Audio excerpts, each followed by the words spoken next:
Hello, everyone. Welcome to another workshop. So I don't know if this is your first workshop with Magnimind, and I have been giving workshops from time to time. If this is the first time, hello and welcome.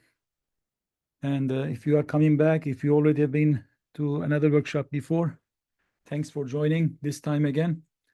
I just shared the link with you for today's material. So I'll wait for maybe 2 more minutes. So there are more people are coming, and then we'll get started. So during this time, let me introduce myself. My name is Yasin. I live in the Bay Area in California, North California. I'm a professor at San Jose State University in the Silicon Valley.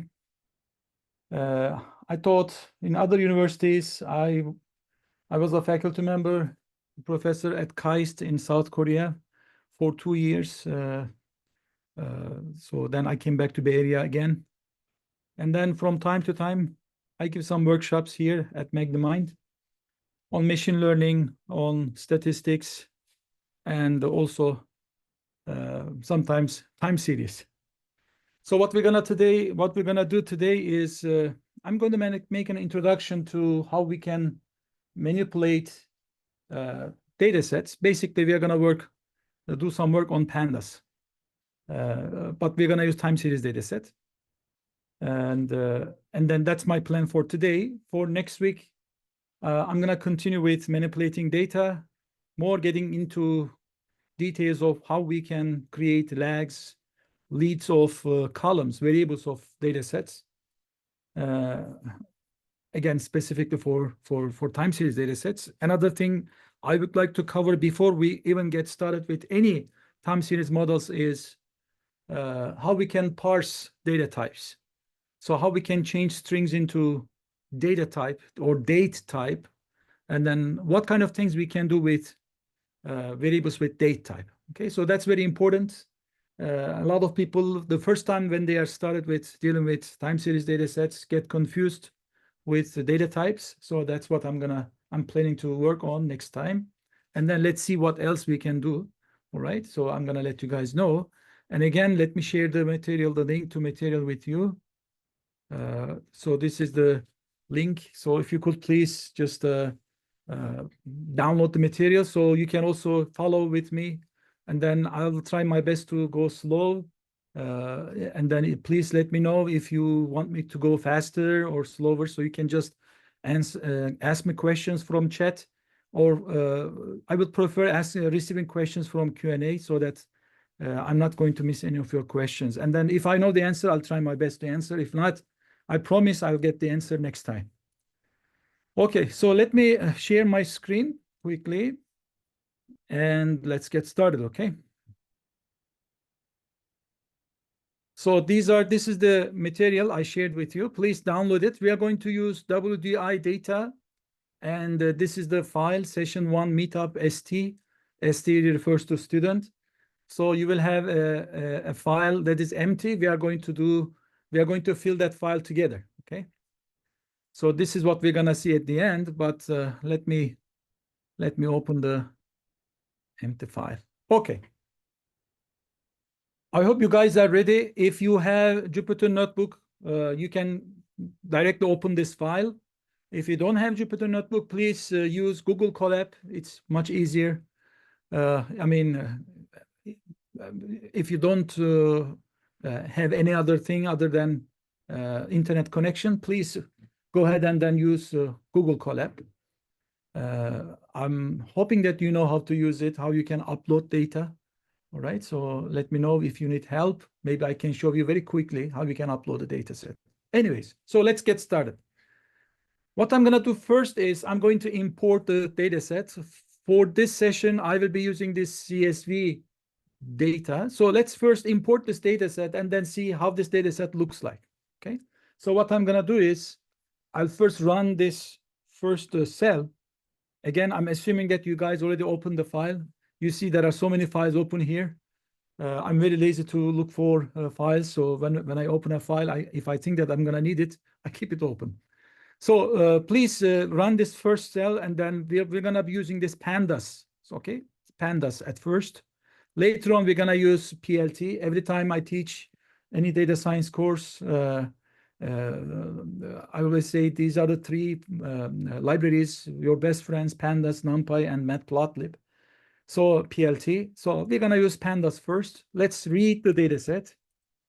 Again, I'm not making any assumptions on that you know this topic. So I will assume that we don't know anything about this topic. So which I'm just going to go from the very basics.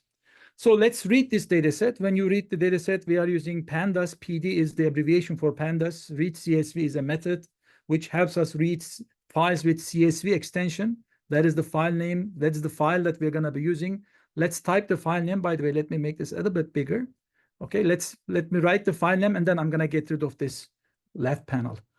Okay, in quotation mark, I'm just going to type the file name WDI data.csv.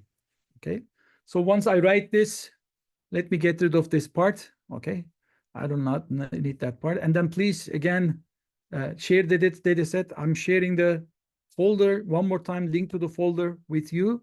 So data set is inside this folder. Those who just arrived, please download everything from this link, right? Okay, so that is the data set. I'm just going to assign this to a variable so that let's call this data. You can name it anything you like. It's up to you, but let's use this as our data set. Okay, I run this cell, and then I got data. The variable data is assigned with this data set now. Okay, so one of the first thing, let me add some cells in here.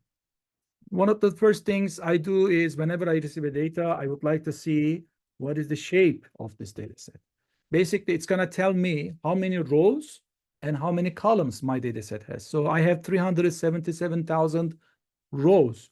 So it's not a small data set. It's not a small data set. I tried to upload this to GitHub in the morning, but then it didn't happen. So that's why I gave you my Google Drive link. So here is the data set. It has 377,000 rows and then 65 columns. We're not going to use all these columns. We're not going to use all these rows. We're going to filter. So that's what we're going to do today, knowing how to slice and filter data set. So another thing I'm just curious is those 65 columns, what are they, right? So I'm going to use columns attribute of right now data is a data frame, okay? So I'm just going to use columns attribute of that data frame. So that is going to list me what are those column names. So when I look at the column names, I see that there's country name, country code, indicator name, indicator code, and I see these years. So these years are what I'm interested in, right? So that's how can we access the data set? Again, here is the link to the folder. Please download everything in that folder, which includes the data set. So I'm going to be interested. I'm interested in my data set, which is covering years, right? So 1960, 1961, what makes this data set a time series data set, right? So I have data for sequential years in this case, right? 60, 61, 62. So let's look at a little bit more to this data set. I'm just curious how data set looks like. I'm going to this time use head method. So it's a method. So it's going to by default, it's going to list me the first 5 observations. If you want to see the first 10 observations, then inside the parentheses, just type 10. Okay, so here it is, country names. These are the country names. So it says Arab world. Later on, we're going to look at the country names in more detail, but each country has a country code. And then there are these are economic indicators. So there are some indicator variables. So these are long, explanations on the indicator names. So later on, we're going to see how we can filter this data by using a portion of this indicator name. So I don't want to type the whole thing. Can I just type, for example, conversion factor, and then try to filter my data set based on looking for those 2 words, conversion factor. For example, I'm just giving an example. And then here is in addition to indicator name, I have the indicator code because this name is too long, right? If you like, you can use the code. If you know what the code is, it's gonna be a lot easier, right? To refer to indicator using the indicator code. And then we have the data. So as you see, the first row, I have NaN. NaN means not a number, so it is missing data. So for 1960, for this first row, I don't have any data. Later on, these missing data points, I have to take care of them. So that's another thing we're gonna do very in a very simple way today. But there are many different ways you can take care of missing values. And then for not missing values, you see that the values are more or less, yeah, the values are, what is that? They are not integers, they're numbers, but they have decimal digits, right? So they're not integers. They have decimal digits. All right. So that's what I do. I check the number of data points. I check the first first 5 observations. Let's continue with our data set. So the next thing what I'm gonna do is I'm going to check, for example, in this case, let me see, I check how many unique indicator names. So these are the indicator names. I'm just curious about how many different indicator names I have in this column. So if I say data, the third column, indicator name, it's gonna give me, so how many rows I have? 377,000 rows. But all these rows, they're not the same indicator names. They may not be the different, so they may not be all unique indicator names. I'm just curious how many indicator names. First of all, I'm gonna use my data. From data, I'm using this square brackets to choose a specific column. What is that specific column? Indicator name, okay? So if I just hit enter here, so that gives me the list of all the indicator names. So again, I have 377,000 rows. These numbers here you see on the left are the index numbers. These are the indices of each row. So this is the row with index number 4, okay? And that is the indicator name for that row, right?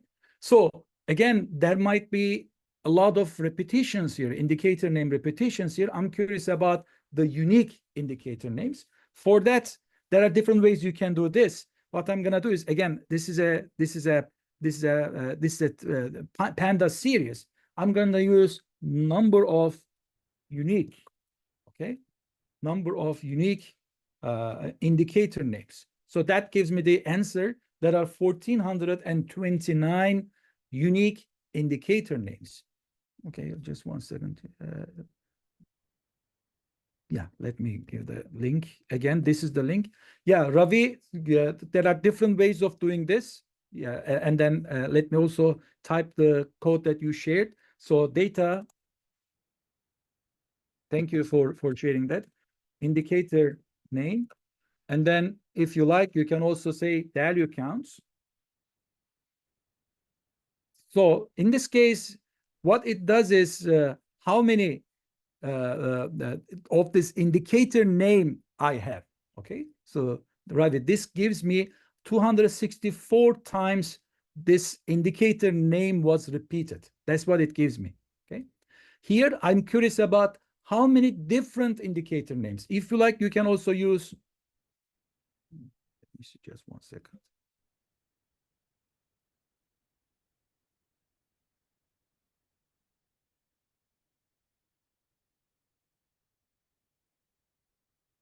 Normally, I work with multiple screens. Today, I'm at a different place with a single screen, so it's a little bit challenging.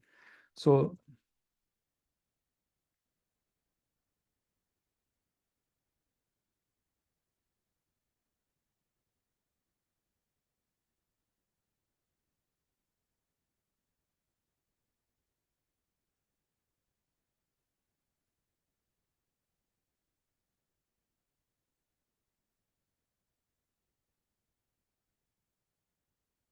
So this also, this is another way, right? So I can use NumPy. NumPy is another library which you should be familiar with. There is this method called unique. Again, it's gonna give me an array of number of unique elements. So that's another thing. If you like, you can check the length of this array.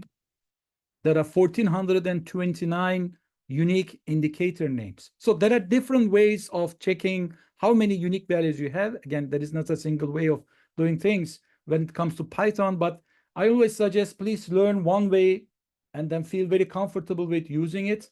And then you can learn for different ways, right? Okay, let me see if Ravi, if you could just use right now. I mean, even the older versions will be fine. Matplotlib, Pandas, NumPy. Even the older versions will be fine. If you are just installing it, install the latest version. It's all going to work for our case. And then questions.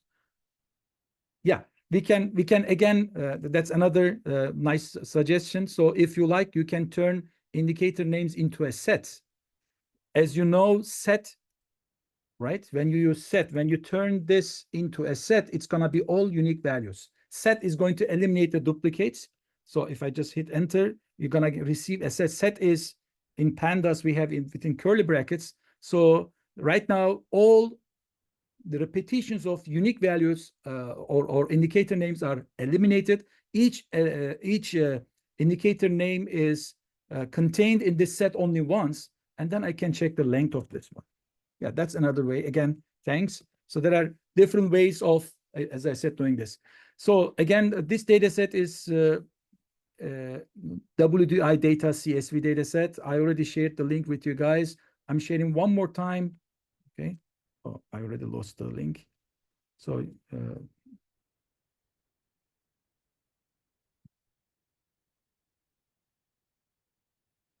okay. So for those who just joined. Okay, let's continue. Now let's continue. Okay, this much is enough, right? So for finding the number of indicator names.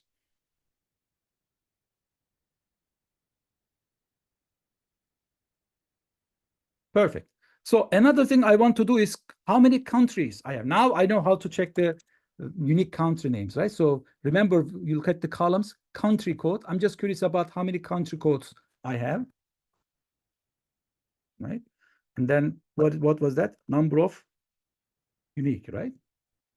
So I have 264 country codes, unique country codes. So that makes, right, for each country, I have this many indicator names. I'm just curious about, do I have for each country, so for each indicator name, do I have all countries listed? So that's what I'm curious about. So what I'm going to do is I'm going to multiply 264 by 1429. Just curiosity. Yeah.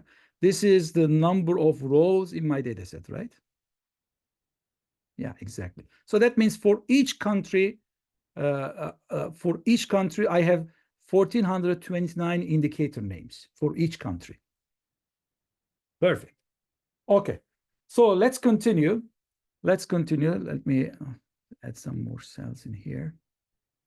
Yeah, when I was giving the lecture, I just received a very good news, by the way. I'm very happy now.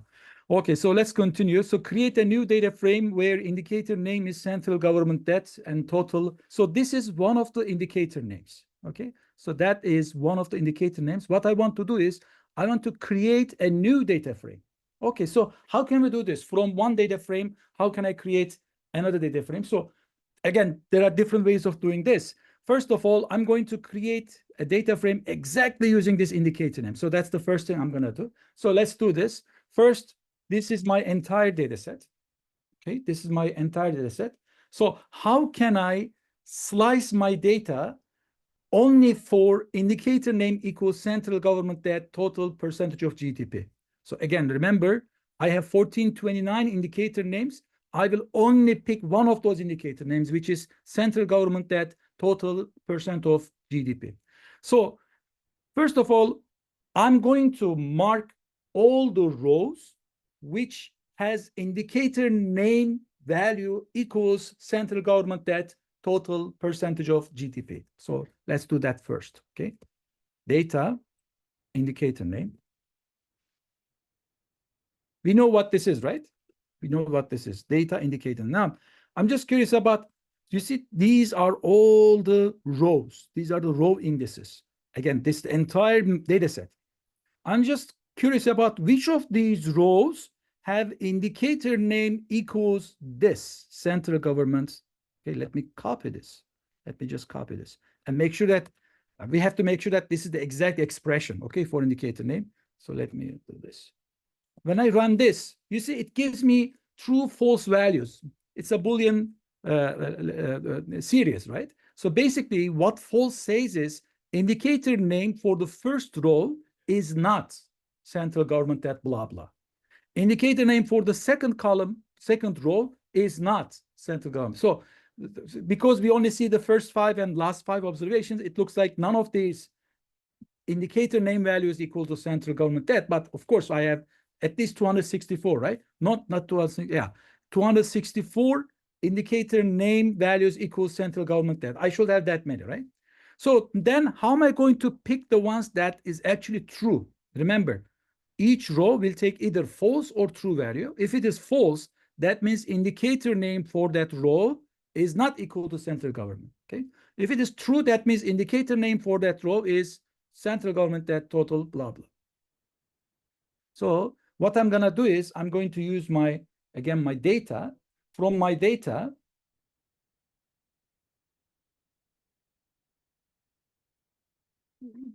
I hope we are clear about what this means. So let me just pause for 1 second. Again, some of us, this might be extremely simple. Again, I'm making the assumption that we are totally new into this, okay? Yeah, this is recording. WDI is, what is that? World something indicator, but I don't remember what the is standing for, Salucina.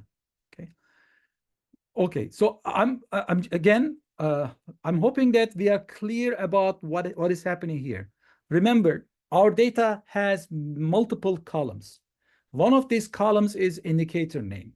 Indicator name is taking 1,429 different values. For each country, I have 1,429 different indicator names. Each indicator name is assigned to 264 different countries, okay? So what I'm doing is from 377 rows in my data set, which of the rows for indicator name column has the value of central government debt? That's what I'm looking at. Okay, now from my data, I will only select those rows which I have this Boolean value equals true, okay? So when I do this, as you see, the indices are not sequential anymore here, right? Remember when we first looked at our data set, indices were 0, 1, 2, 3. Now I'm selecting specific rows from my data. Let's look at this first row. So indicator value, you see, indicator name, central government debt, comma, total percentage. So as you see, I only pick the rows where indicator name equals central government debt, total percentage of GDP. Okay, so that's one way of how we can filter. So let's do this one more time for the other indicator name, and then I'm going to show you another way. Okay, so let's make this equal to, because it is central government, let's make this equal to central government debt. Okay, so basically what I'm doing is I'm taking this data set, which is a slice of my main data set, and then assigning it to this variable. Okay, that's it. Okay, that's what I did. So it says create a new data frame for this. Create a new data frame where indicator name is this time this. So I'm going to repeat the same thing. Let me just copy this. Okay, paste it here.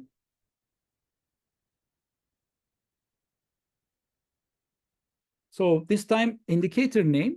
So this time I can check I need to change the name from central government to say maybe military expenditure. So let's change this.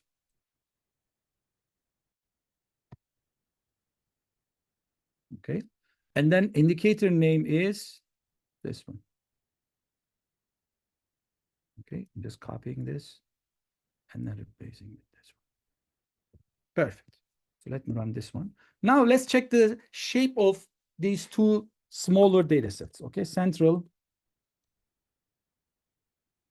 government debt, that shape. So as expected, there are 264 data points. Remember, each indicator, we have 264 different countries. So this is the central government debt data for 264 different countries. Similarly, I can also check military expenditure.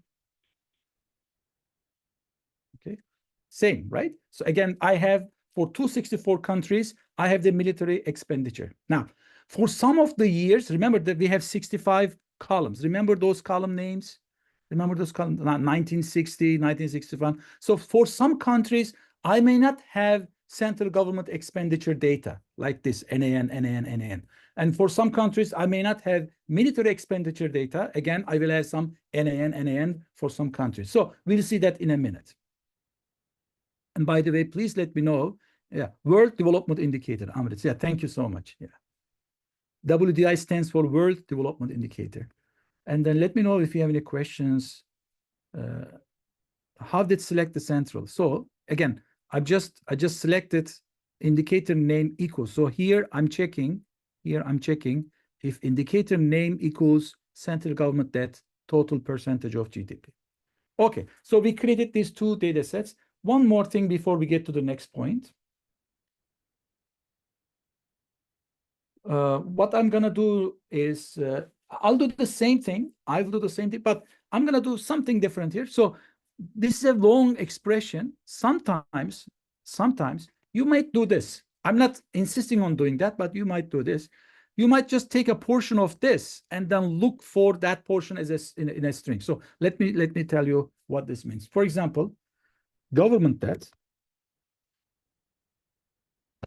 Okay, this is a string. I'm just going to assign this to some string. Okay, let's say this is my string. Okay, sorry, this is what I'm gonna be looking for as indicator name. Next, what I'm gonna do is, again, I'm gonna take my data indicator name. Okay, so that is going to, again, remember what this is. It is just giving me indicator names for all my data set. Okay, so from this indicator name, I will turn each of these guys into a string. And then I'm just curious if each of these strings contain this string, which is my str. In other words, I'm sorry, here inside my str. In other words, what I'm looking for is if any of the indicator name values contains government debt. That's what I'm looking for. So let's run this. Again, I get another true, false value, right? So for all the rows in my data set, I will get false if indicator name does not contain government debt as a string. And then I'm going to get true value if indicator name contains government debt. So again, from my data, if I just select this, it gives me all the data points which indicator name contains government debt. But I'm curious about the shape of this. It is 528. It's not 264. That means there is another indicator name which contains government debt. Okay, there is another indicator name which contains government debt. So just be careful about this. Okay, just be careful about when you are using substrings for filtering your data set. You have to make sure that this is what actually government debt is a unique substring which is going to give you central government debt as a percentage of GDP. All right. So that's what I just wanted to share with you. Okay. Let's continue. What is next? What I want to do is now I have central government debts. I have military expenditure. I know I have 264 data points, right? For each country, I have 264 countries. For each country, I have the military expenditure and central government debt data set for many years. But for each country, I may not have the entire the data for all the years. Okay, that's something that I should be careful about. What I want to do is I want to select from the central government debt. Okay, central government debt. Again, let's see how it looks like. You see, this is just one slice from my entire data set. I have 65 rows. I'm sorry, columns, but this is only central government debt. So from this data set, I only want to pick. You see, these are the column names. I only want to pick 2010. Okay. Now I have the data. I have another slice from my central government that data set this time, which is only for 2000. As you see, there are a lot of countries which don't have data for 2010. So we don't know their central government debt for 2010. So there are at least the first five and the last five observations. We don't have the 2010 value. Okay, so that's something we are going to come later. But if you want to have some idea about how many for how many countries I have 2010 data, and then what is the average of this, what is the median of this.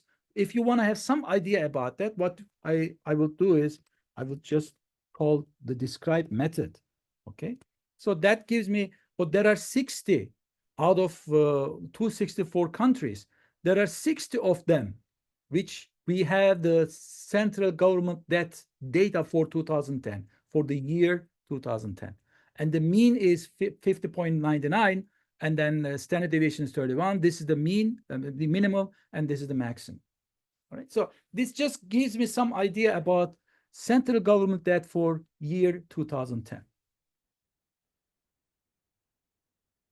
Yeah, so we are going to share the recording with you guys. Again, for those who just joined, I shared the data, the link to data. Let me share one more time. Here, so you can download everything. How many of those countries have NAN values? Again, so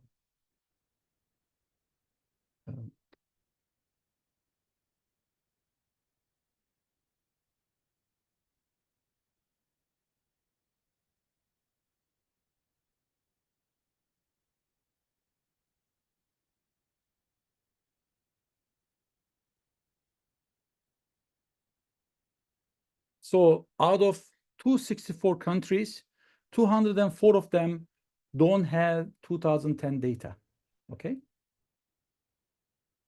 So somebody asked me, I'm sorry, I missed the name, but somebody asked me how many of these countries don't have data. 204 of them don't have data. How many of these countries have data? Actually, if there are 264 data points, 60 of them. Another way of getting this information is, as I just said, describe. So this count here is giving me the number of valid data points. Okay, 60 plus 204 is 264. All right, let's continue. Let me add some more. Now, oh, I added into the wrong place. Let's add in here because we went to the next. All right. Okay, I will share one more time at the end of the class, the link. And then recording will be shared, okay? Mean value is for 204 values without considering, yeah. So mean value is for 60 countries, okay? This mean value is for 60 countries. We are not considering the missing values, okay? We are not considering missing values. Now, here is the point where, again, up to this point, some of us may already know about how we can slice data sets using pandas. From this point on, we are now getting into a little bit more maybe confusing part, which maybe most of us may not be so experienced with. So this time I'm going to focus on the indices, and you will see later in our upcoming sessions how useful it is going to be to deal with indices. So when I say indices, what do I mean? First of all, let's go back to our data, okay? Again, I'm checking the first 5 observations. You see, these are the first 5 observations. You see these numbers bold-faced at the very left of the data set, right? 0, 1, 2. These are the indices of each row, okay? So you can, with pandas, with Python, you can refer to a row, using this index number, okay? That's one way. And then you can refer to a row using the counting index number. So those are two different things. So when I say index, this is the, so let's say,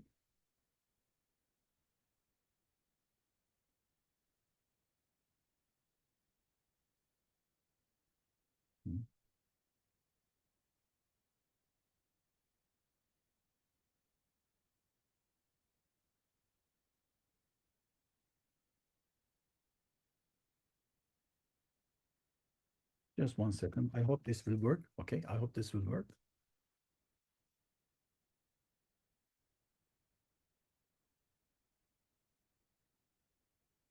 You see what happened here? What did I do? Let me explain what I just did. What I did is I made a copy of my original data set. Remember this original data set? Made a copy of my original data set, assign it to a new variable called data2. Data2 is copy of my original data set. From data2, I deleted. In place true means I deleted in my data set. I deleted directly from my data2. Okay. What did I delete? I deleted the row with index number 3. Okay. And x is 0 means I'm deleting a row. X is equals 0 means I'm deleting a row.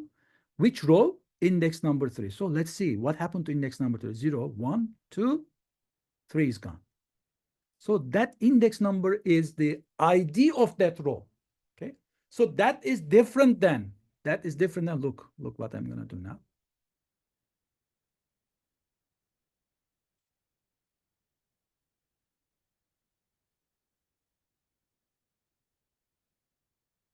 Look, I am taking the first 3 rows. So the first 3 rows means, I'm commenting here, means row 0, but index 0, this index is different than this index number. So when I say index 0, I'm referring to the very first row, and then second row, and then the third row, and then the fourth row. Okay, so this 3 here is different than the 3 which was here. This 3 here means 0th, and then the first, and then the second, and then the third row. Okay, that is different than index number 3. This index number 3 is the ID of that row. Okay, please be very clear about this. A lot of times I see students are confused about that. I say students, I'm sorry. So because I get used to say students, but because I'm teaching all the time. Okay, so when I run this, you see now I selected the first 4 rows. First row, second row, third row, fourth row, right? So again, index 3 is gone, but that index number is the ID of the row, right? Please be clear about that. Okay, I don't know how I came to this point. What was I saying? Oh, I'm talking about indices. Okay, so yeah, now right now we have the index numbers 0, 1, 2, 3, 4. Now I'm gonna change it. What I'm gonna do is, again, I can change this. Again, remember these indices are the IDs of the rows. Sometimes it may be easier for me if I refer to a row using, for example, the year number, like 1960 or 1961. So that's what I'm going to do next. I'm going to change the indices. Okay, that's what I'm going to do in a minute. Let's see. Yeah, so I just used ilog. So that's what I was trying to explain. Yeah, I will also talk about the difference between, I just talked about the difference between log and ilog. So let me quickly talk about it. So data, that's my data again. This is my original data set. Let's say I want to select the first 3 rows. Okay, so let's use data2. Data2 is a better example because there I missed the index number 3. Okay, so this is data2. You see index number 3 is missing. Now I want to select the first, what is that? I want to select the third row. I want to select the third 0, 1, 2, 0, 1, 2, 3. So this is the number 3 row, right? So 0, 1, 2, 3. The index of this, I mean, number wise, order wise, index of this row is 3, order wise. So that's what I want to do.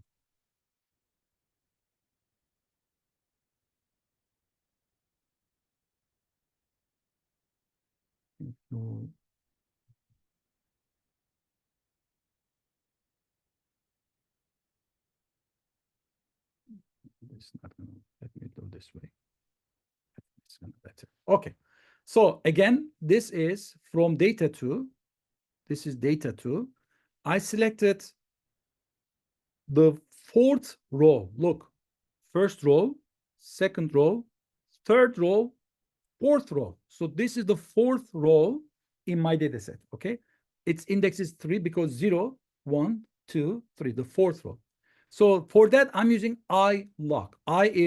This I is using the order number, okay? So that is the first, second, third, and the fourth order. I call this third, but its index is 2. Now, if I use lock, this time I'm referring to the index ID number 3. Let's see what's going to happen. It says there is no such thing. Key error 3 because 3 is not here. So right now I'm referring to the ID index number, which is 3. So that is the difference between lock and iLock. Okay. Again, this was a little bit, maybe later we can talk about this in more detail, but let's continue.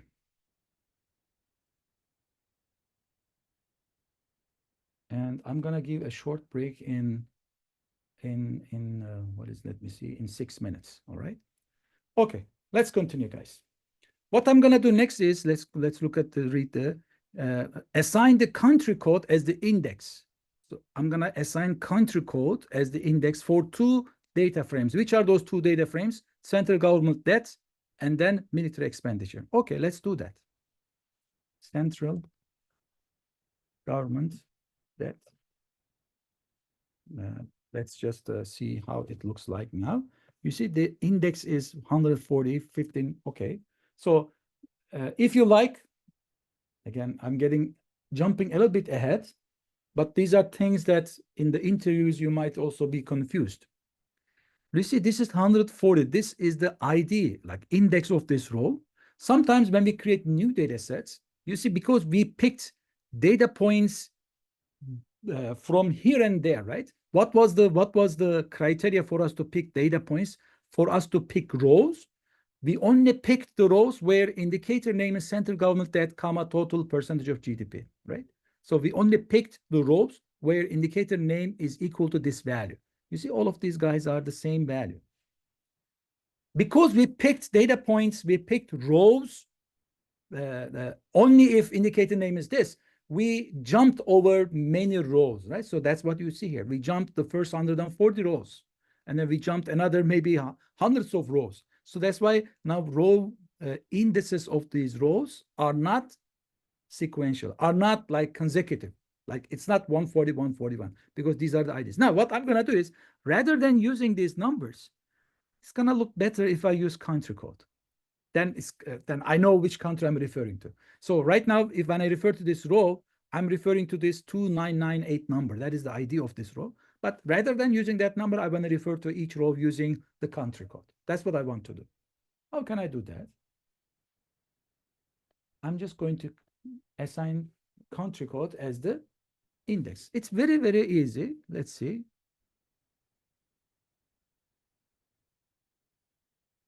I'm going to take my central government debt. Central government debt.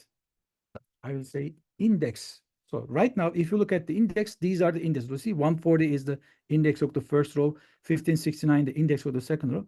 So I want to say these indices, let these guys be the country code. So central government code. Okay, I'm sorry, that's country code. Okay, I'm just going to run this and then I'm just curious what's going to happen next. So let's see. Central, I'm sorry, government that head. Wow. Okay, so I just took care of it, right? Rather than using these index numbers, now I'm using the country code. So it's going to be more helpful knowing that each row is referred to with the country code for that row. Okay, all right. Just convenience. Okay, in a couple of minutes, I'll give a break. Let me see if you have any questions. Will the recording be, yeah, the recording will be shared. Ravi, we can use set index as well. That is right. We can use set index, but in that case, yeah, we can use that. In that case, you can use central government debt dot set index in parentheses central government debt country code. I hope that works. And yeah, reset index is Salochina. Reset index is going to do a different thing. So what it's gonna do is here, the indices are 140, 15, 69. If you say reset index, it's going to start from 0 again. So rather than using these numbers which are not sequential, then you're gonna have again sequential indices only for this data set. So 0, 1, 2, 3, 4. So again, maybe in the future, in different example, we're gonna use reset index too. Okay. To make it index, the column value should be unique. Yeah, yeah. That's if you guys are familiar with databases, right? So that's why I said ID. So these ID values should be unique. If you have same ID number for two rows, then you're gonna have a conflict, right? So you cannot select that row. So each country code, we are sure that it is unique. Otherwise, it's gonna be for this data set. Otherwise, you cannot set it as an index.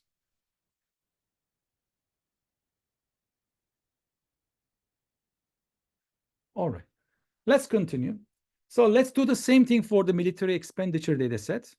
So military expenditure, that was the data set. Its index will be, again, military expenditure country code. Perfect. So we got both the data points, right? So we got both data sets. The indices are country code. Next, remember I checked 2010 data. Now let's check 2010 data for both data sets. But what I'm gonna do is I will only select the rows from these military expenditure and central government data set. I will only select the rows where 2010 data is not empty, is not null, right? Again, central,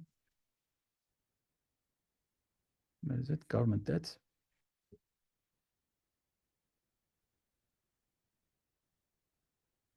Remember this, right? So there are a lot of countries where government debt data, central government debt data for 2010 is empty, right? So what I'm gonna do is I'm going to select the countries where this value is not null, all right? So how can I do that? How can I do that? So what I'm gonna do is I will only select these rows.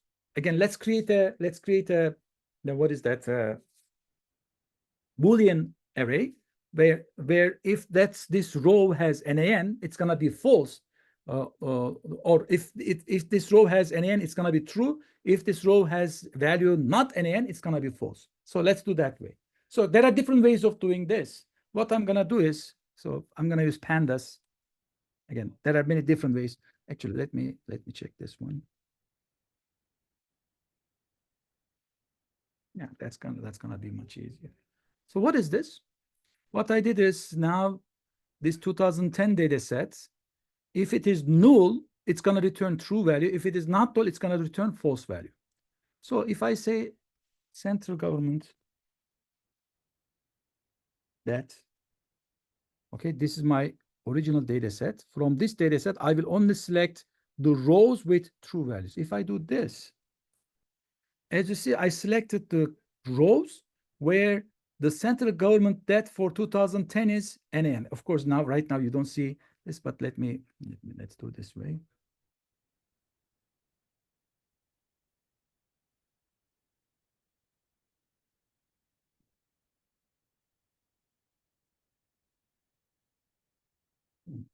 It's going to be a lot later. I don't know, 32, 33.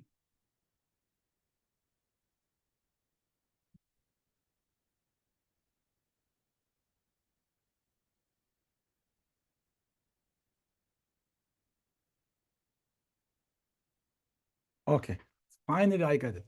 So I just selected the columns which includes 2000. I just wanted to focus on 2000. You see, what I did is I selected the rows where 2010 data is taking null values. That's what I'm looking for. I'm looking for the rows where 2010 column is not taking the values. So for that, all I have to do is, you see this part here?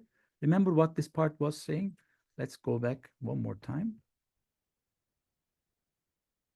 It's giving me true values if 2010 data for that row is NaN. It is true. So I don't want to select this one. I want to select the one with a number. So what I want to do is I'm just going to add a tilde in front of that. That is going to turn trues into false, false into true. In other words, I'm going to, this time I will receive a true value if 2010 data is taking a valid number. Okay, so that's what I'm going to do here. I'm going to add a tilde here. And then that's going to give me the rows or countries for which I have a valid number for 2010 for central government debt. All right. So that is how we are going to slice our data sets running some, what is that? In this case, right? I'm querying my data if 2010 is taken null or not, right? So putting a condition on that. If it is satisfied, then only I will select that row. Okay, let's take a short break for 10 minutes, okay? And then we'll be back. So it is in my time 10:54. I'll be back 11:04. So in 10 minutes, I'll be back, all right? See you guys in 10 minutes.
All right. Hello, everyone. Let's continue. So we have another like 50 minutes. Okay.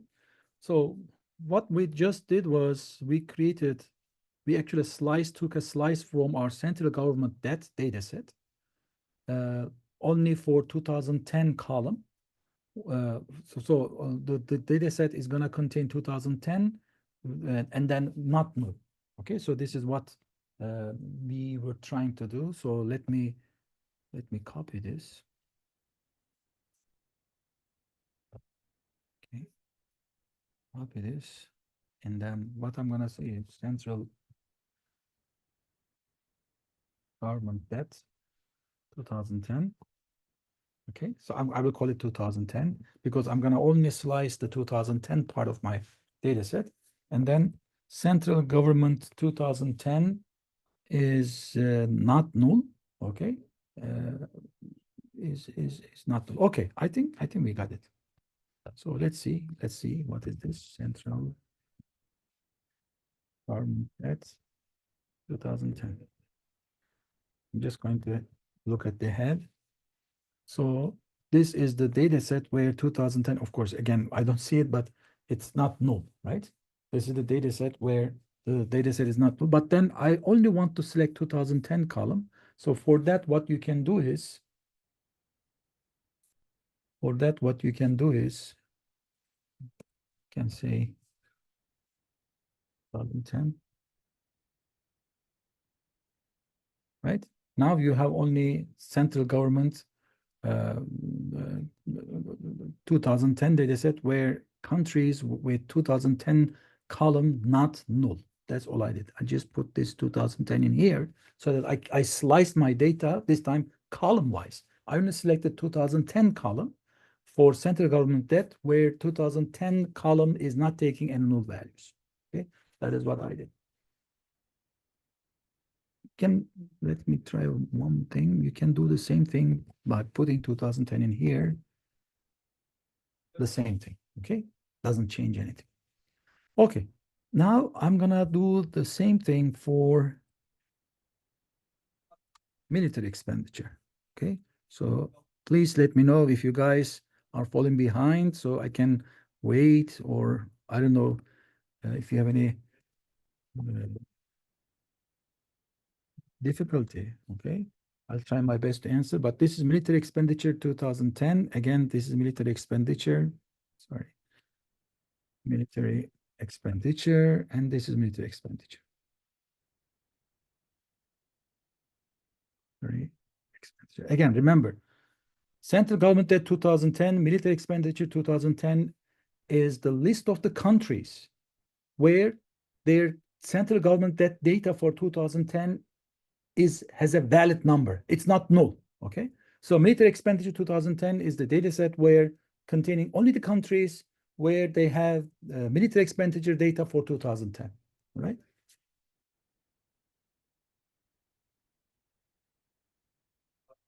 So the central government debt, this one, this is how the data set looks like. This is how, so this data set, central government debt data set, is the data set slice, part of my data set from the original data set where indicator name equals central government debt, comma, total percentage of GDP. I only selected the data points where indicator name is taking a specific value. That is central government debt data set.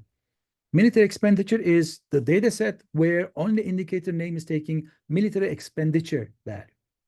And then from these data points, I selected only 2010 column and only those rows where 2010 column is taking a value. So I eliminated all the rows which have NAN for 2010 column. I eliminated them, right? So let me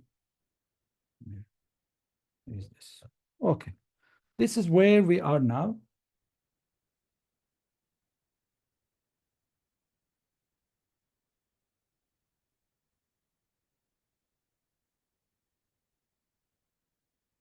What I'm going to do next is I'm going to put these two data sets together. But before I do that, let's check the size of this data set. So military expenditure 2010 dot shape, comma, central government debt 2010 dot shape.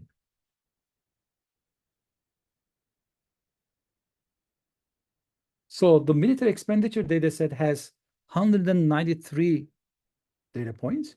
Central government debt has 60 data points. So there are 60 countries where I have a valid value for 2010 central government debt value as a value. And I have 993 countries where I have military expenditure data for 2010. So what I'm going to do next is I'm going to put these two, data points together. Again, remember, both military expenditure and central government, they have the index values as government code, right? Country code. So again, remember, military expenditure that had, sorry. Remember that? So this is military expenditure to 2010. You see, the indices are country names. Same thing goes with center. What I'm going to do is I'm going to put these two together. Okay, let's do it that. So for that, I'm going to use concatenation.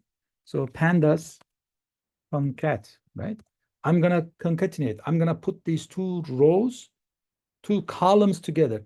In this case, I'm going to concatenate them column-wise. So I'm going to put these two columns next to each other. So for that, central government debt, central government debt, 2010, comma, military expenditure 2010. And then of course I need to put these guys in a like a tuple, and I'm going to be concatenating column wise. I hope this will work. Let's see. Yeah, it worked. So what I did is, again, you see country code 2010 to now. I need to be careful. I have two rows with two columns with the name 2010. Maybe later I might change the column name. So maybe we'll do that in a minute. But one of the things we observe is country code is the index, because I have military expenditure missing for some countries. I have central government debt missing for some countries. Maybe some of the countries are missing. The same country might be missing for these two values. I don't know. But you see, there are some missing values for one column, and there might be some missing values for the other column. Because they both have the names 2010, let's change the column names as well. So first of all, I'm going to assign this to some new data sets. So let's say data new, okay, all right. Then what I'm going to do is I'm going to change the columns of this new data set. So data new dot columns is, I'm going to give a list of column names. I know that the first one is central government debt. So that's what I'm going to put here. Okay.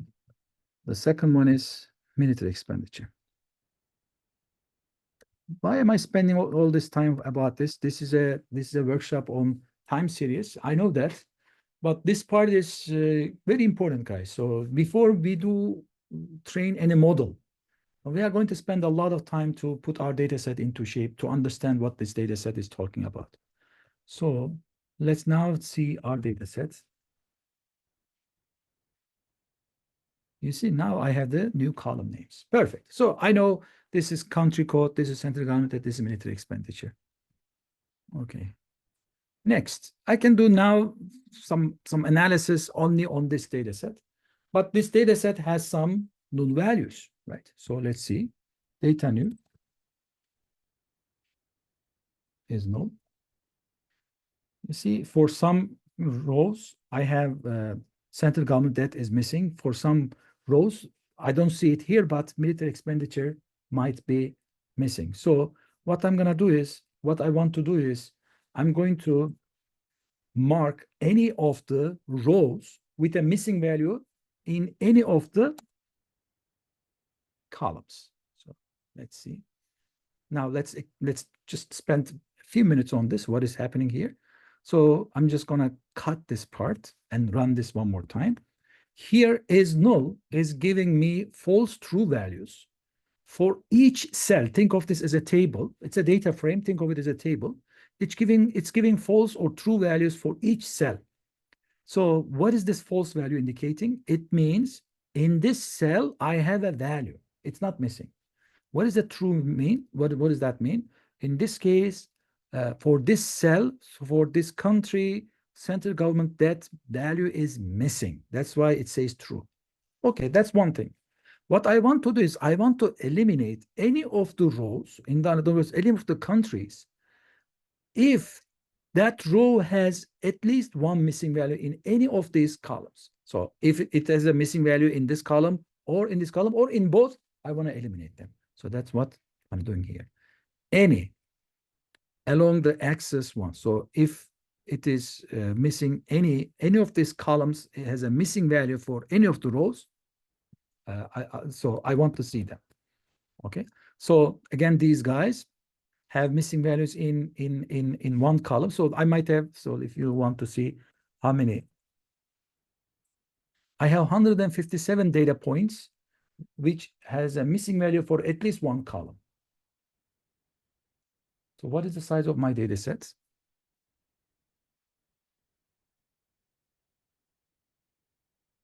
I have 205 countries.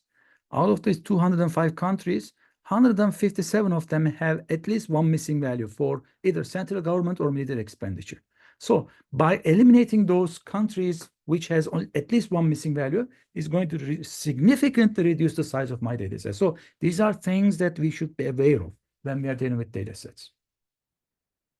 All right. Now let's eliminate them. Okay, let's eliminate them. So what I want to do is data new. Data new 2 is data new. Data new is this data set with missing values. Now I'm going to eliminate the missing values from this data set. So data new is null. Okay, dot any along in any of the columns. And then I will only keep if they don't have a missing value. Okay, then any is null. Yeah, here. Sorry about that. Yeah. Now data new to dot shape.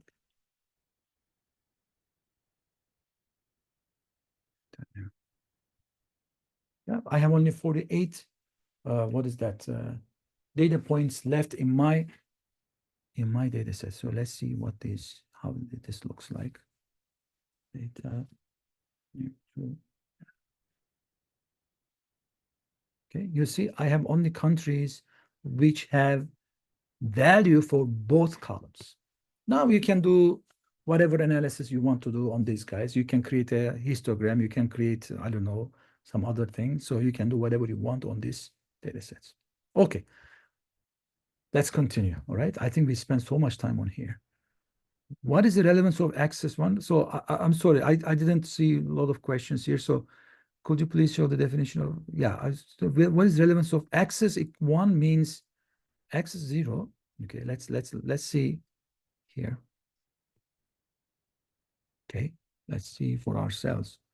So axis 1 means if any of these countries have a missing value in any of the columns. If I say axis 0, it's going to tell me if any of the columns, if any of the two columns have a missing value. That's what it means. Axis 0 means if any of the two columns. So take central government debt column. How many data points? So let's see.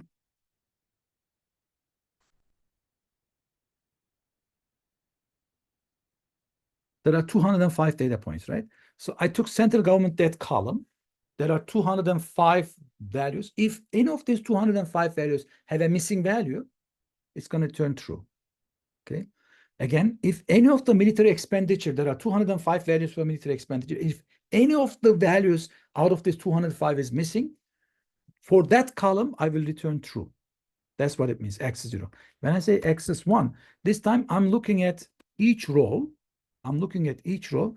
If the first row has a missing value from any of the two columns, then it's going to return true. In this case, this guy, the VEN, right, has at least one missing value, either in the first column or second column or both. We don't know, but it has a missing value in at least one of these two columns. So axis 1 is we are checking our data row-wise. Axis 0, we are checking data column-wise. Okay, let's continue, guys.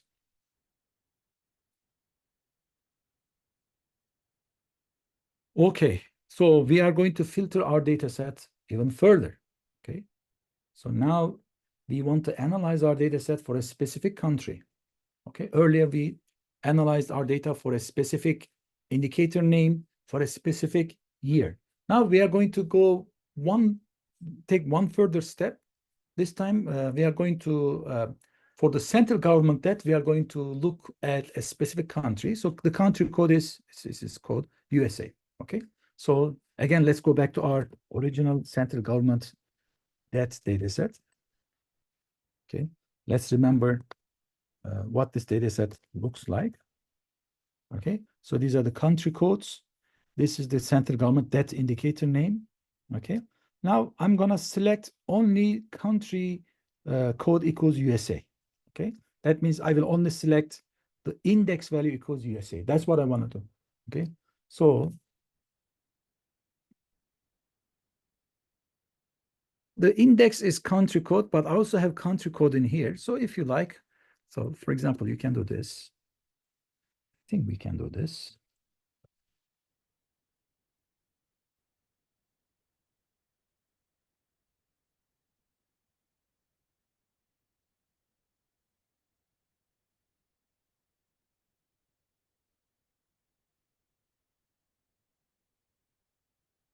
Just 1 second.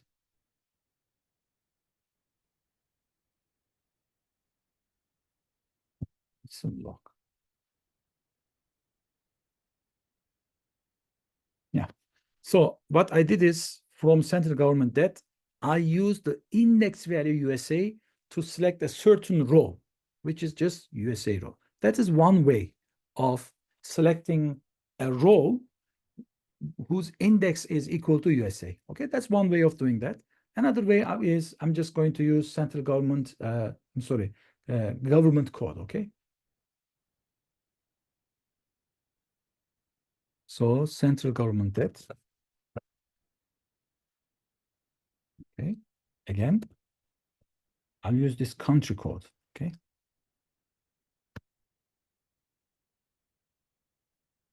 Country code.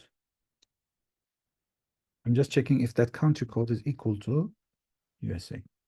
So this is gonna give me, again, a Boolean array, false true. It will only take true value for USA. So I'm from central government debt. I will only select the row which takes the true value for this query. Okay, that's USA. So this is a data frame. You can see. These are the values for that data frame, like country name is United States, and then country code is USA.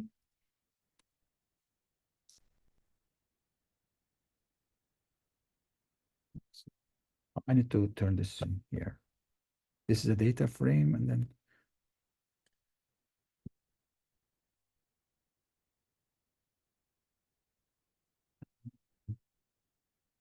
okay, I couldn't do this one.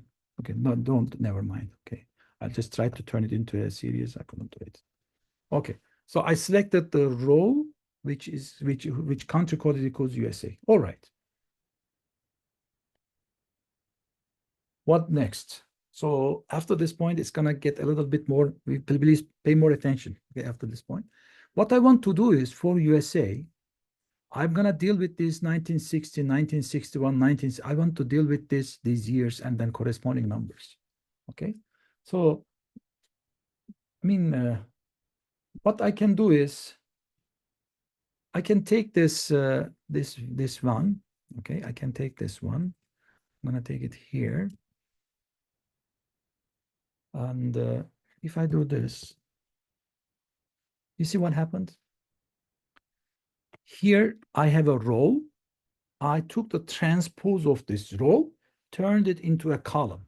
So now you see country name, country code, these guys became the indices and these guys became the values and USA is the column name. All I did is took the transpose of this row.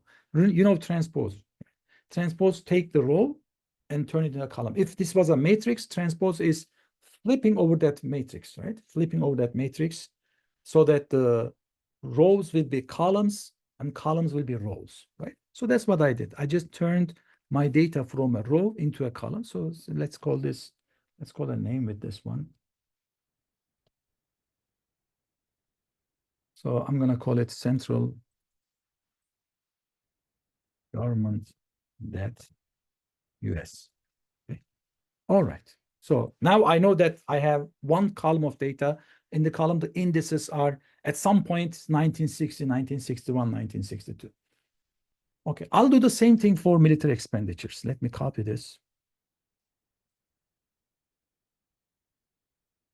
Now I know what's happening here, so I'm going to use the same thing. Military expenditure.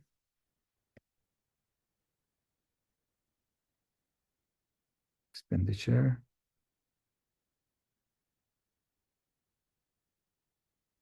Expenditure. Perfect. So I have the military expenditure and then the, what is that? Central government debt for US and as a column. Now I'm going to put these two guys into a data frame. Okay. Yeah, we are going to get recording of this. I got 60 rows. Why is different than your results? So I think you got the correct answer. 60 rows is, Amrit, you are referring to this one. This one. You are referring to this one. Okay, 2010. Sorry, I couldn't answer all your questions. Okay, I couldn't answer all your questions. Yeah, it's very difficult to answer all the coding questions. Sorry about that. All right, guys. Okay, one thing I'm gonna do is, let me see if both data have different level. This result, yeah. So if both data have different lengths, it will result in a lot of NANs. Yeah.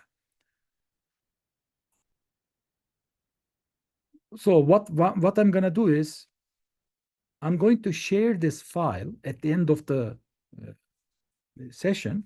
I'm going to put this file into that folder that I shared the link with you, all right? So that you will have the exact code I'm typing, all right? So please type yourself, but if there is any problem you are facing now, I mean, I wish I could help you immediately, but it's going to be difficult, even time consuming. I'm going to share the same file with you, right? So let's continue. What I'm going to do now is I'm going to put central government debt US and military expenditure US together, concatenated, using PD. Okay. Let's see what's going to happen. Inside this parentheses, I'm going to put this guy.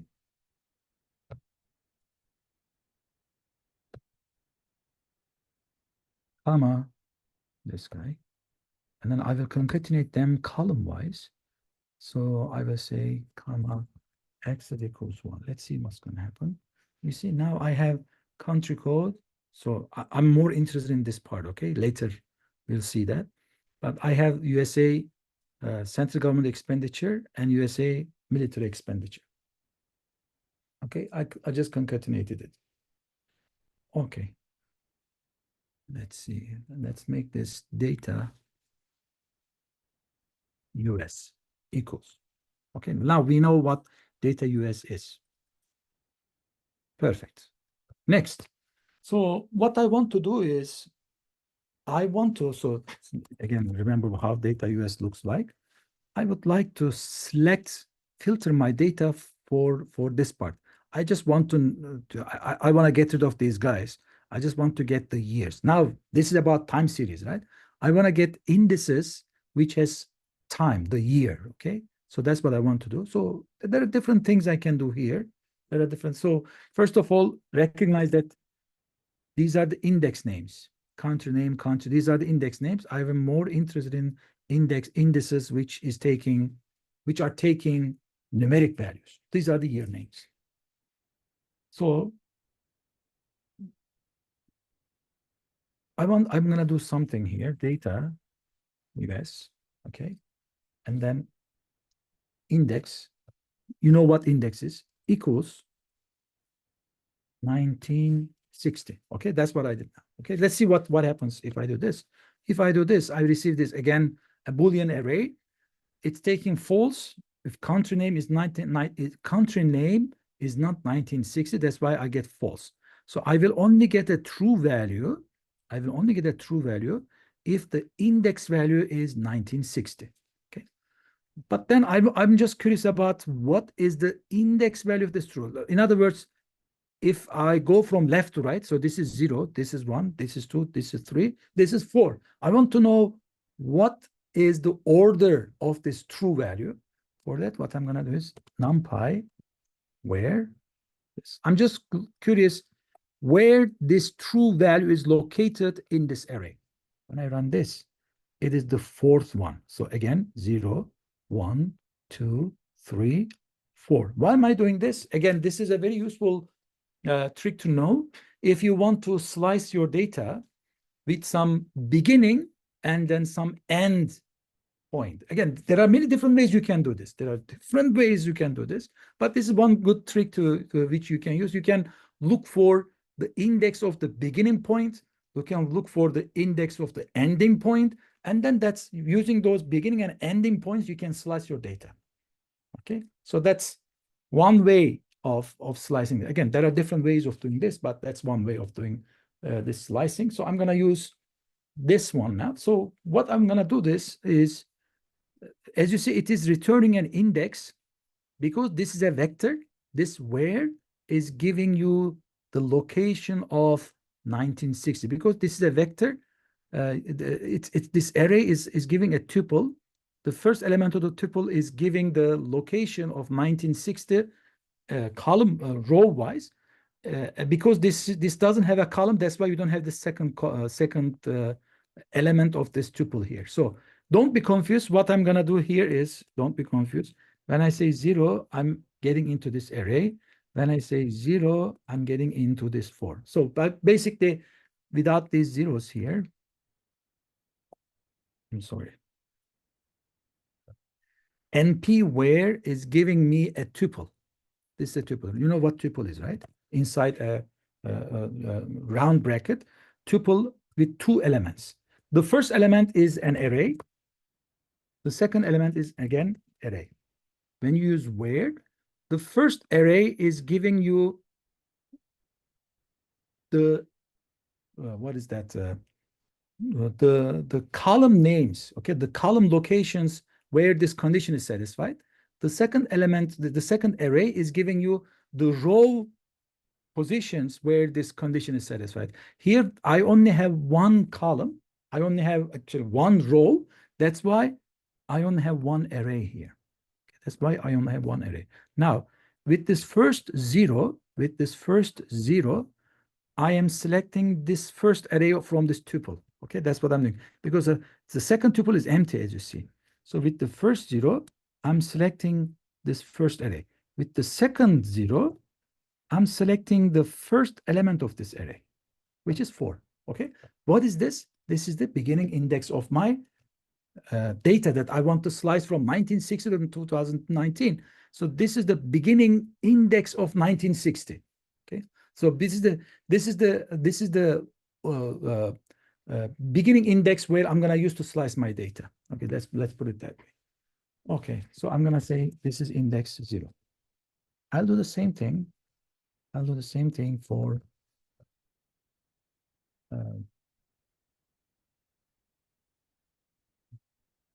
the last index. I'm going to call this the last index. Okay. And this last index is, I want to slice my data from 1960 to 2010. So 2010. Perfect. So I got the first and the last index where I'm going to focus on in my data set. Perfect. So now, data US. Again, let's remember data US. Okay. It is giving me the data for military expenditure and central government debt from 1960 to 2019. Now, I only want to select a certain portion of this data set. Again, there are different ways you can do this. This is one way.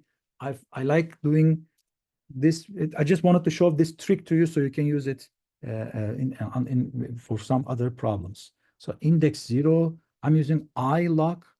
I is using the order. So this is 0, this is 1, this is 2, this is 3, this is 4. Okay, 1960 is 4, which is index 0. And then index L. Index L is going to exclude 2010. So that's why I'm going to make index L plus 1. Okay. Now, if I do this, of course, I need to make this way. So, okay, perfect. So what I did is from the data US data set, starting from 1960, which is index 0, all the way to 2010. So index last is 2010. I'm using index last plus 1 because this is the stopping criteria. I'm going to stop after 2010. 2010 is index last. I hope you guys are following, okay? As I said, this part is, now we are getting into more confusing part. So I'm just trying to give you some hints on how you can slice your data set for many different criteria. We are not even talking about any time series models yet, all right? We are at the stage where we are preparing our data set for the models. Perfect. So let's make this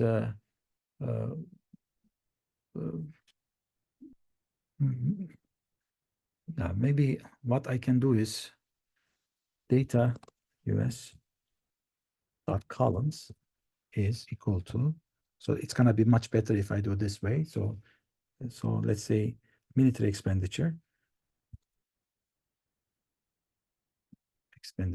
comma, debt, central debt. Okay. So because that's how I concatenate it. Oh, I concatenate the other way. So let's change the order. Sorry about that. Central debt and military expenditure. Okay. Now this is the central debt. This is the military expenditure. Perfect. So I know how to slice my data now for a specific range of years. So what I want to do is I want to drop any missing values. You see those missing values? I want to drop them. So if I don't drop them, so by the way, let's make this data new 3, okay? I will stop in 10 minutes, okay, guys? I know that you are tired. Thank you for listening up to this point. So this is my data new 3. Okay, there are 51 data points, but there are some missing values here. So I would like to drop those missing values. Okay, so how can I drop them? There are, again, different ways. We already learned a way of dropping them. Now I'm introducing another way. Okay, data new 3 dot drop NA. That's it. So if I do this, I'm going to be dropping any data points where I have missing values. Okay, any rows which has some missing values. So if right now drop NA did not change my data new 3 data frame. If you want to drop them in place, then you need to say in place equals true. But for now, let's make this let's in place.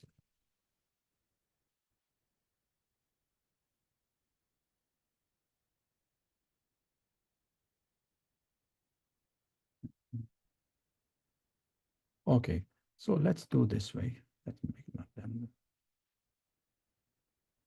Let's say D equals this. It's gonna be much better for now. Okay, so data new has 51 and D has only 22 rows. Okay, so I dropped any data points from my US data, which has one missing value at least for any of the columns. Okay, next I'm going to plot my data. Okay, next I'm going to plot my data. If you guys are ready for plotting my data, the next part will be the last part. Let me see. I hope we can finish it before the session ends. I'm going to create 2 plots.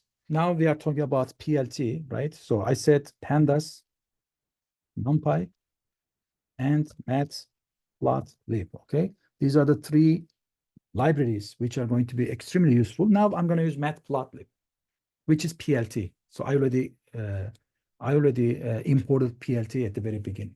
So what I'm going to do is I'm going to create two figures, subplots, plt.subplots.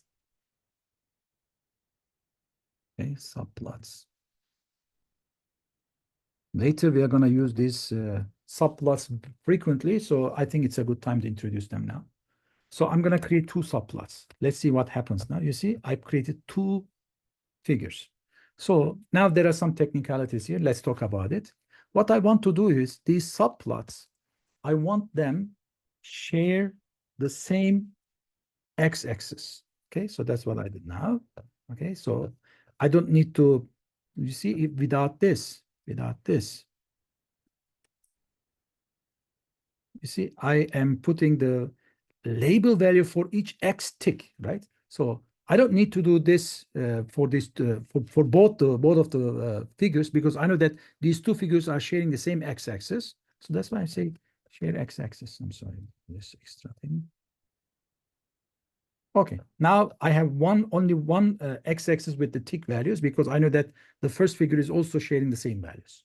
Okay, that's one thing. Second, let's adjust the figure size. Again, this just depends on how you want to see, how big or small you want to see your figures. Okay, now we adjusted the figure size. Next, I want to refer to these figures, okay, using indices, using, so I want to find a way so I can refer to each figure separately. So for that, I'm going to use this. Look, figure AX. Again, you can give any name here. So what happens is this fig, FIG, is referring to this entire figure. This axis is referring to these individual figures. So what does that mean? Axis. You see there are two objects here. So it's an array with two elements. The first element, this one, so axis 0, okay, this one is the first figure. Axis 1 is the second figure. Okay, perfect. Now I know that I have all the variables ready. So now I can manipulate these figures. First, I will start with the first figure, axis 0. Now I'm working on the first figure. I'm going to set its title to military expenditures, US military expenditures. Let's see how it's look like. You see, I just created the title for the first one. I'm going to do the same thing for the second one. So let's deal with the first one first. Okay. Next, I'm going to take, so there are different ways we can do this, by the way. There are different ways we can do this. So in our data set,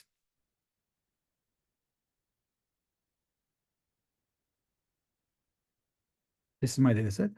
The first, the second column is military expenditure. Okay, the second column. So I'm going to take the second column and then plot in here. So what I'm going to do is D is this data frame. I will select the second column.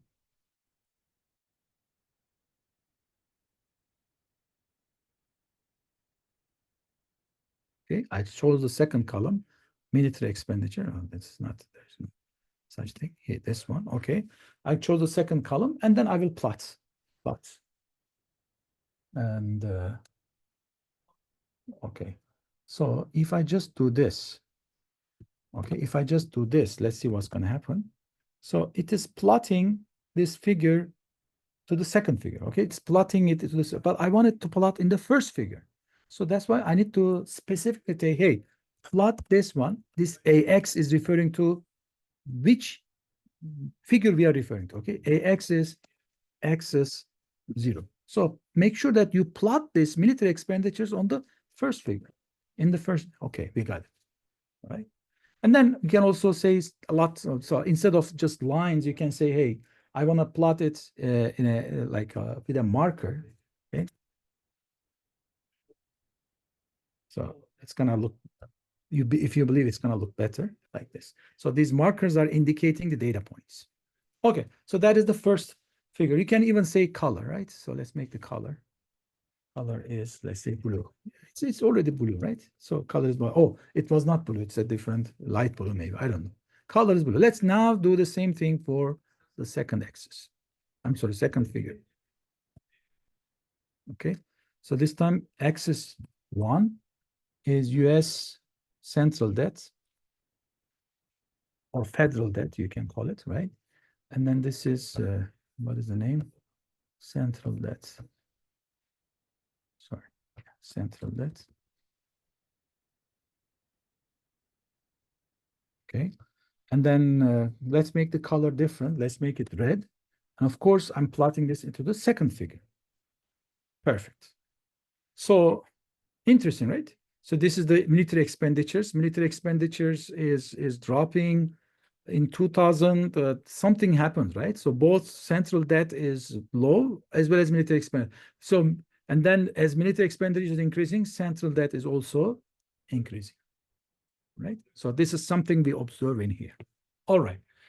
I think it is, so I have now, I'm gonna create the same plot for different countries. So what I'm thinking is let's leave this panel data exercise for our next meeting so that we can review what we did today. And then we can start talking about the next topic, which is more to do with how we can manipulate individual rows in a data frame where we can shift the rows in terms of time. Okay, we can create a lagged version of a column or lagged version of a column, which is going to be extremely useful for time series applications. Okay, thank you very much for listening. So I will stop today. As I promised, I'm going to put this file into that folder so you can exactly get what I did in here, so the code. And we'll meet next time the same on Saturday, again, my Saturday, the same time, all right, for 2 hours. Okay, thank you for listening. And then let me see quickly if you have any questions. Could you please, yeah, I will share the link in a minute. Okay, I will share the link in a minute. Let's see. Okay, see you guys next time. So please give me 1 minute so I can share the link very quickly for those who joined late, and then give me a couple of more minutes before I post the file into that folder. So I will put this file into that folder. Here is the just 1 second. Let me, yeah. Thank you for your kind words, and then I'll see you guys next week. So let me get the link. Lost the link. Get the link.